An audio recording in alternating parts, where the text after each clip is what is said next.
Protect your DNA. BioPQQ can promote formation of new mitochondria. Infowarsstore.com.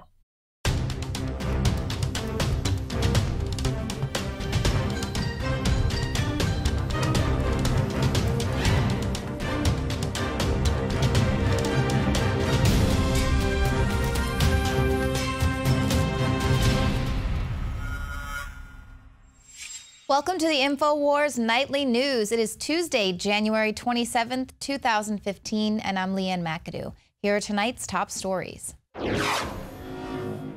Tonight, artificial intelligence, friend or foe? Who will control it?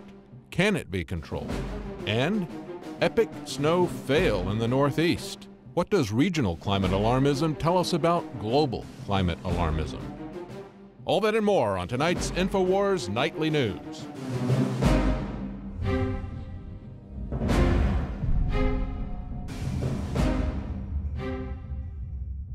Well, this was breaking on Infowars.com today. The UK government has announced plans to remotely control vehicles. Now, this is the UK government's plan was released in a report. They're going to be using Wi-Fi technology on roads in order to reduce traffic and, of course, offset global warming. Now, this report was released by Ofcom. It's a government-controlled body which regulates communications in the UK, and its blueprint says it could be realized in about 10 years, where cars would communicate with each other to reduce congestion. Now, the proposals are being billed by some media outlets as a means of solving traffic jams and taking the stress out of finding a parking space, while also serving to reduce greenhouse gases and offset global warming. However, buried deep in this report is this little detail. The state plans to achieve this new high-tech solution by fitting sensors in all cars that would wirelessly send information to a central traffic control system. And this control system would then react by imposing remote speed limits on each vehicle, having a shockwave effect which would cause each one to brake and accelerate in unison. So in other words, in the name of reducing traffic and, of course, helping the environment, the government can take control of your vehicle at any given moment. Of course, this is against your will, and they'll be able to have a perfectly formed database of tracking all of your location and where you're headed every single day. So this is just going to, of course, be more data that they are collecting on us. But it's trendy and it's super cool to have smart cars and smart homes, and it's being billed as the Internet of Things, as this wonderful thing. There's actually an artificial intelligence conference going on in Austin, Texas this week. People from all around the world are coming together to talk about what is the future of AI and what is humanity's place in that future, and what happens when the majority of jobs are being taken over by robots and humans are no longer needed for production. This was one of the big things that was happening there. And I asked one of the attendees at the conference, just kind of saying, well, what are we supposed to do in 2045 when all of the jobs are taken over? What are humans supposed to do? And he just kind of scoffed at me and said, it's going to be a lot sooner than that. So that's just 20, 30 years away that we're talking. People are going to be in a jobs crisis. You think there's a crisis right now? Well, this is something that is really weighing heavy on the mind of economists there. They're all asking the AI community, what are we going to do? And the truth is, nobody has a clue. Now, we're already kind of seeing this beginning to happen. This is a report that came out today, exclusive. Apple supplier Foxconn to shrink the workforce as sales growth stalls. Now, this is Taiwan's Foxconn Technology Group.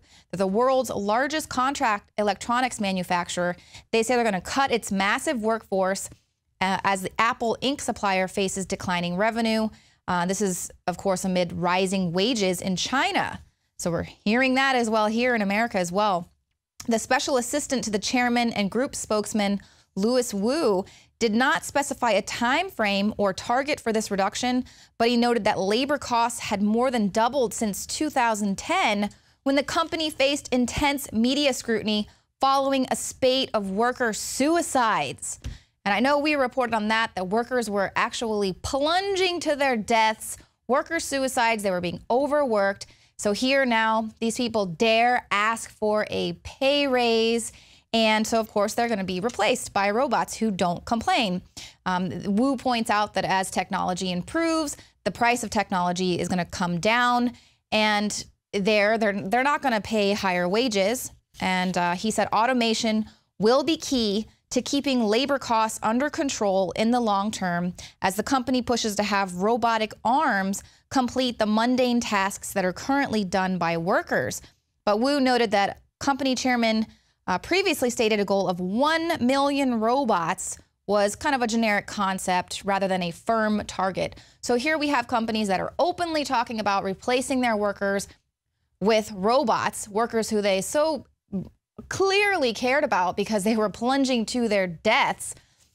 But again, like I said, at this artificial intelligence conference, that's what all the discussions were about that day. That's what the panels were about. What is happening to human employment? What are we to do? The economists there, that's their #1 burning question because they've looked at all the models, and it just doesn't work to have a lot of humans walking around with machines taking care of all the labor.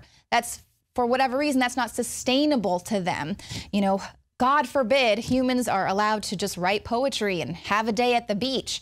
So that does not work. Why not? I don't know. But that's the scary thing, is that nobody knows what is going to happen in anywhere to the next 30 years, probably much sooner than that. What's going to happen with all of these humans kind of wandering around in this transition period?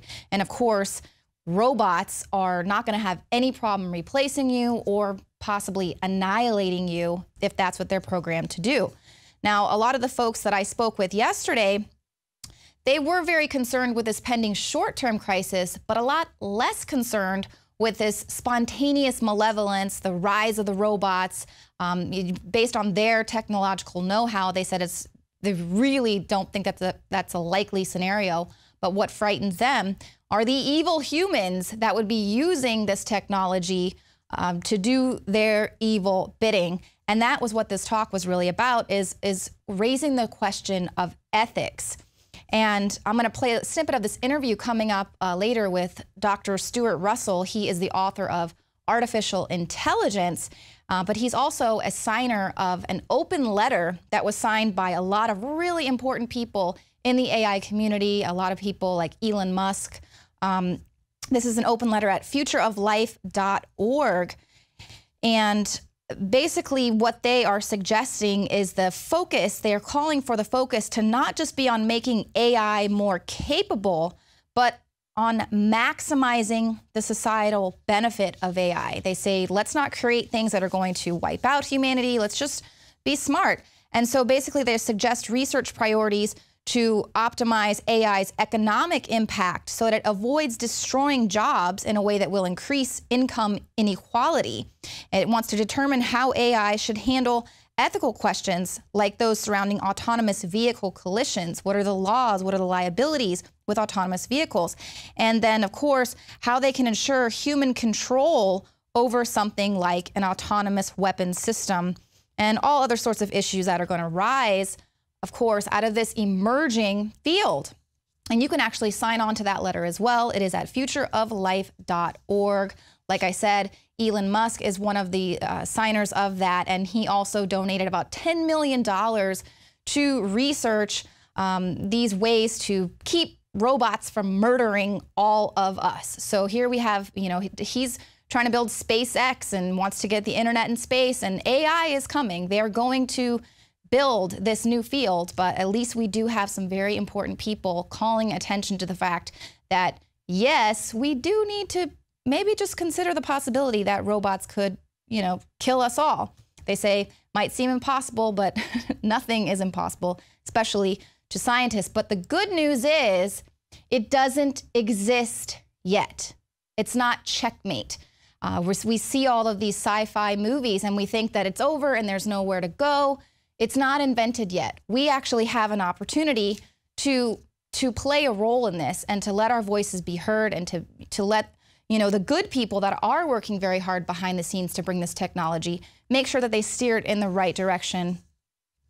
Now, I like to use the example of thinking about 100 years ago when all of our grandparents had the opportunity to say no to the IRS and the Federal Reserve.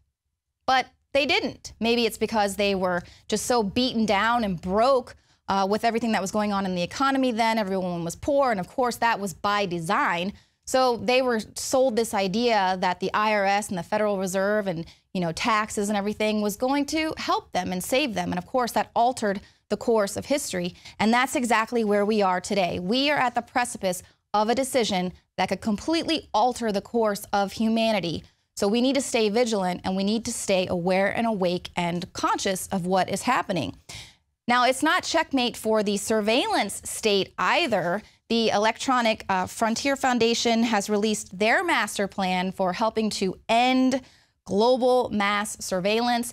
They actually give you some solutions and kind of a game plan on how to get a hold of those who do have a nefarious agenda with using the surveillance state. Some of the things they talk about are pressuring technology companies to harden their systems against NSA surveillance. And we've seen the power in numbers. We've seen how public pressure has been able to force companies like Heineken to take the caramel coloring out of their beer, or big success again with the Food Babe, able to force Subway to take the yoga mat foam out of their bread. So there's huge power in numbers in public pressure. So that's one big thing that we need to do. There's a ton of companies that would be really upset if they lost billions of customers. But of course, they talk about creating a global movement that encourages user-side encryption, making secure communication tools easier to use. I personally have no idea how to keep myself secure online. I'm learning. But they also want to reform Executive Order 12333. No one really ever talks about that, but this is the primary authority that the NSA uses to engage in the surveillance of people outside of the United States. So the Electronic Frontier Foundation has already started working on that first phase of reform. There are several other steps that you can take as well. Please click on the link that will be provided at the YouTube video. But this is all a call to action. We've got to be a part of this. We can't be sheep and lemmings and just let all of this get out of hand. Surveillance is here. AI is coming. And, you know, it's not all bad. This is human ingenuity. We created this. It's not that those guys are any better than the rest of us. Heck of half of them are kids. I mean, they're just kids at this technology conference. So it's almost a blessing to see what humans are capable of doing. Check this out. They basically built the Star Trek teleporter with a 3D printer. Now, this is a device, it's dubbed Scotty, and it digitizes an object in one place, destroys it in the process, and then it rebuilds it in a whole other location. Scotty will scan an object layer by layer and send its encrypted digital blueprint to a 3D printer for it to be reassembled. And users merely have to place an object into the device, select a recipient, and then press the relocate button, and the object will be sent to a new location to be reconstructed. Now, so far, Scotty can only teleport one type of material, which is plastic, so we're a long way off from beaming ourselves to other planets. But what? Humans did that. That is how amazing, how amazing the capability of human ingenuity is. That's why we can't stop ourselves from learning about this technology. We shouldn't fear it, but we just need to make sure that is for the benefit of humanity. AI has a future. The question is, do we? So speaking about dispelling the myth of this AI explosion and robots are going to, you know, destroy humanity, and that's kind of a way that media and science fiction can sell their product. Mm-hmm. But we do have people like Stephen Hawking or Elon Musk saying that, you know, there is a reason for concern, and Elon Musk donates a lot of money to this research where they're going to put forth this effort to make sure AI doesn't get ahead of us. Is there a reason to be concerned, and what can we do about it? So there is a reason to be concerned in the long term, because the direction that AI has been going, and not just AI, control theory, operations research, or other disciplines aimed at exactly the same thing, which is producing the capability for making high-quality decisions. That's all it means. Mm-hmm. And if you have a system that can make very high-quality decisions, which means it takes into account much more information than a human could do, it's able to look further in the future than a human could do. The third part of the triangle, so to speak, is what's the objective? So it's using lots of information, it's looking far ahead into the future, that's great. What's the objective that it's trying to achieve? If that objective is not perfectly aligned with the values of us humans, then that creates the possibility for bad things to happen. For that, in some sense, is the definition of conflict. And getting into a conflict with systems that are more capable than we are doesn't sound like a good idea. So the solution seems to be that we have to make sure the values of the machine are aligned with the values of the human race. So one way to get that to happen is for the machine to observe what humans do. Not only what we do, but what is our attitude to what we do and what other people do. So if someone gets put in jail, we learn that that was an act contrary to human values. If someone gets up in the morning and makes a cup of coffee, then the machine learns that having some coffee in the morning is valuable to humans, vital to humans, and there is a lot of information out there. Who gets to decide what is positively beneficial? Is it going to be some government agency or some bureaucracy? Who gets to decide? Because, for instance, if you take autonomous drones, well, what the human would want them to do is be really accurate and have precision, so that it'll strike its target. But maybe the person on the receiving end of that drone strike, that's not going to be beneficial to them. And we know sometimes war is waged for the wrong reasons, and people decide for the wrong reasons that they want this machine to do their bidding, basically. So, I mean, that's not really something that people can even backtrack. That technology is already there. But so who kind of gets to decide what's beneficial? And is there any way to control some of the systems that are already growing? So that's a great question. I think the issue of autonomous weapons is a very immediate one, and in some ways much more immediate than the kinds of things we've just been talking about. And my own view is that it's a mistake to think just about replacing current functions that are done by humans with machines. So right now we have drones, but the targeting decisions are made by a human who is getting the remote video feed from the drone, and the human identifies the target, and the human pulls the trigger. And so people are talking about, is it acceptable to replace that particular function with a computer program? And the argument then focuses on accuracy and moral agency and liability and responsibility, and whether it exactly fits the Geneva Convention and issues like that. And that argument is playing out right now in the United Nations. So it will get resolved one way or the other, and that's the right place. I think the collection of nations of the world need to decide on what kinds of military capabilities are actually allowable. Yeah. But the reason I think it's a mistake is because it assumes that everything remains the same, that we just replace an existing human function with an algorithm or a machine, and nothing else changes. But in fact, if you have autonomous weapons, you're going to have an arms race of autonomous weapons, because once you have autonomous attack weapons, then you need autonomous defense weapons, because human reaction times are going to be too slow. You're going to then look at autonomous attack weapons that are anti-personnel. For example, clouds of miniaturized flying robots against which it's impossible to defend. And you could imagine getting to a situation where the life expectancy of a human soldier would be 10 seconds on the battlefield, and life expectancy of a civilian, if a government used those weapons against its own population, would be 2 seconds. And you could wipe out every inhabitant of a city in a few minutes for a few $1 million. This is just not a direction that I think we should go. No. We've made decisions about biological weapons. for example, in the past that this is not a direction we should go, and we stopped. And my view is that the arms race that would ensue if we do go ahead with autonomous weapons would be disastrous.